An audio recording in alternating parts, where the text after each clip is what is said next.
सबसे पहले आप ये वीडियो देखिए। Good evening, members and guests. Thank you, Madam President, for the honour of speaking in this historic chamber. Tonight we'll be debating one of the most fascinating and immense questions of all time. Is God a delusion? ये video है हाल ही में हुई Oxford union की religious debate की, जहां पर सभी religion के स्कॉलर्स बुलाए गए थे भगवान पर अपने अपने रिलीजियन के विचार रखने के लिए। जहां पर ऑक्सफोर्ड यूनिवर्सिटी के ऐसे साइंटिस्ट भी मौजूद थे जो साइंस के सिवाय भगवान के अस्तित्व पर बिल्कुल भी विश्वास नहीं करते थे। और इस डिबेट का टाइटल रखा गया इज गॉड ए डेल्यूजन, यानी कि क्या भगवान एक भ्रम है। और यहाँ इस डिबेट में सनातन को प्राउडली रिप्रेजेंट करने के लिए मौजूद थे अमीश त्रिपाठी, जो भारत के एक बहुत ही फेमस लेखक हैं, जो सनातन के इतिहास पर अनेकों बुक्स लिख चुके हैं। तो जब इस डिबेट में बैठे सभी स्कॉलर्स ये मानने के लिए तैयार बैठे थे कि हाँ सच में भगवान एक भ्रम है, तो तभी अमीश त्रिपाठी ने सभी अब्राहमिक रिलीजन को चतुराई से टारगेट करते हुए सनातन का अलौकिक ज्ञान देकर सभी की बोलती बंद कर दी। For inviting me here. How you see the world is often defined by where you come from. Now, I'm a Hindu. Hinduism is most probably among the most ancient living religions on earth. And Hinduism is a part of the Dharmic group of religions, which also includes Buddhism, Jainism, and Sikhism. In many ways, our worldview is fundamentally different from the Abrahamic group of religions. The Abrahamic group, as you all know, is Judaism, Christianity, and Islam, and could be argued that Western atheism, which emerged as a reaction to the Abrahamic religions, also has many of the features of Abrahamic religions. So, how is our worldview, the Dharmic worldview, different?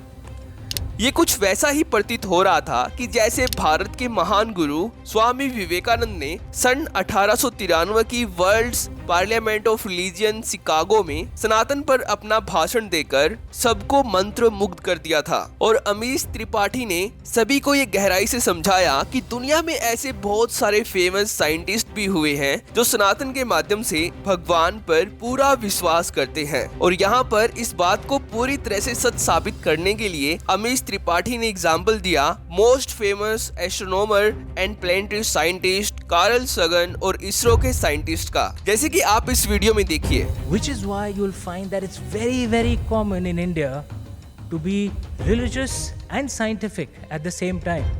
How many of you read about the Indian space scientists who sent a probe to the moon? Everyone's aware of that?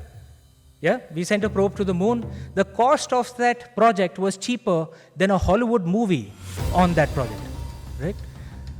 But the scientists, and many don't know this, that the scientists who prepared that probe and that rocket, before launch, they took the components of that rocket to a temple to pray to it.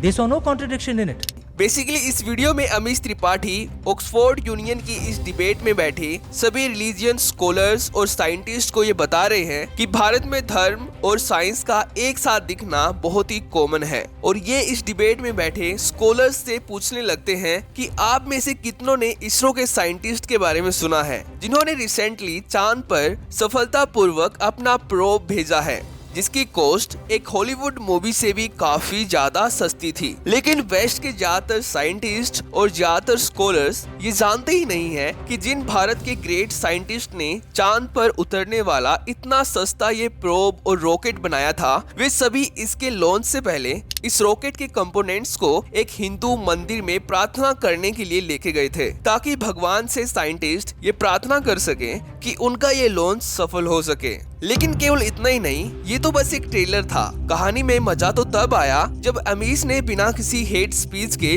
बहुत ही सरलता के साथ ये बताया कि सनातन धर्म दूसरे non धार्मिक अब्राहमिक रिलीजियन से कितना ज्यादा अलग है, जैसे क्रिश्चियनिटी और इस्लाम से कितना ज्यादा अलग और अलौकिक है। और यहाँ पर हम सब के लिए ध्यान में रखने वाली बात ये है कि अमीश ने सभी अब्राहमिक रिलीजियन यानी कि इस्लाम क्रिश्चियनिटी के लिए नॉन धार्मिक शब्द यूज किया है, जिसका डायरेक्टली मीनिंग है ऐसे मजहब जो धर्म और कर्म से सीधा कोई मतलब नहीं रखते हो। In many ways, our worldview is fundamentally different from the Abrahamic group of religions. The Abrahamic group, as you all know, is Judaism, Christianity, and Islam.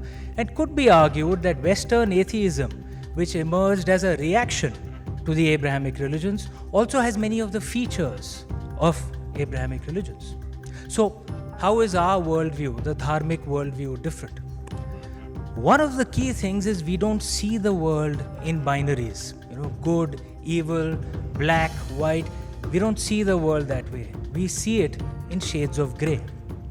So from this perspective, how do we answer this question that God is a delusion?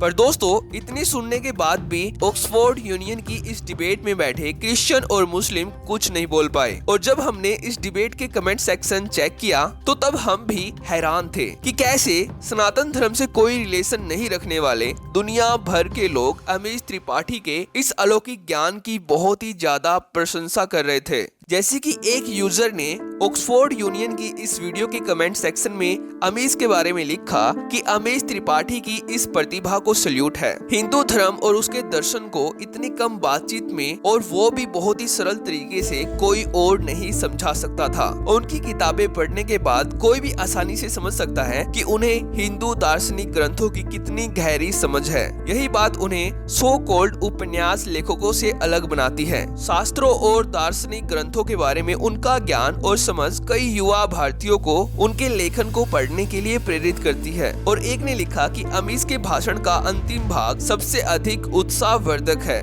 मेरे पास हमेशा एक विचारधारा थी कि यदि big bang ने ब्रह्मांड का निर्माण किया तो बिग बैंग से पहले क्या हुआ था, जिसने भी बिग बैंग का निर्माण किया वो क्या था। अमीश का अंतिम स्पीच बिल्कुल इसी पर जोर देता है, जो बस कमाल है। तो क्या है अमीश की ऑक्सफोर्ड यूनियन की इस डिबेट पर अंतिम स्पीच?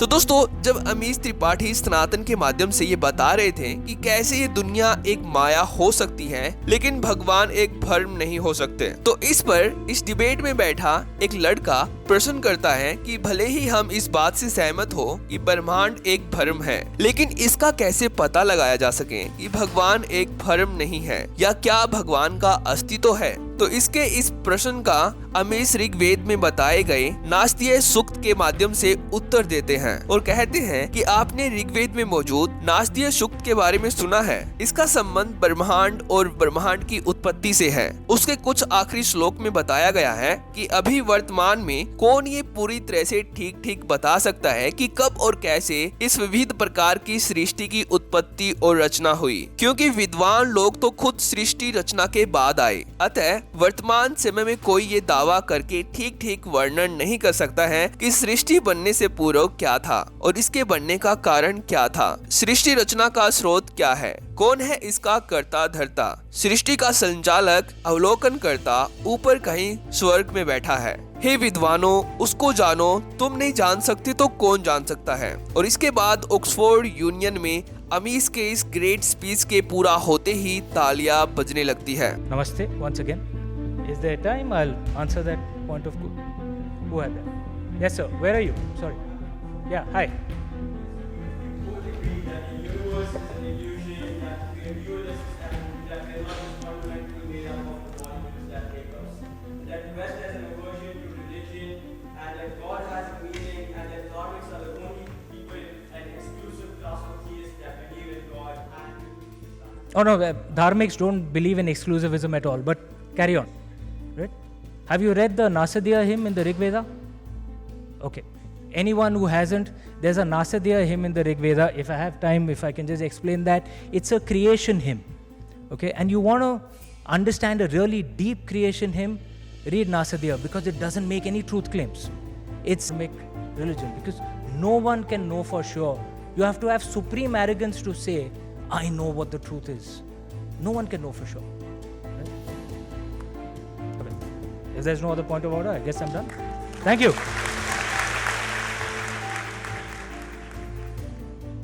तो दोस्तों, ये था भारत के इस महान लेखक का ऑक्सफोर्ड यूनियन में एक अलौकिक सनातन स्पीच, जिसके आगे डिबेट में बैठे सभी स्कॉलर्स नतमस्तक हो गए।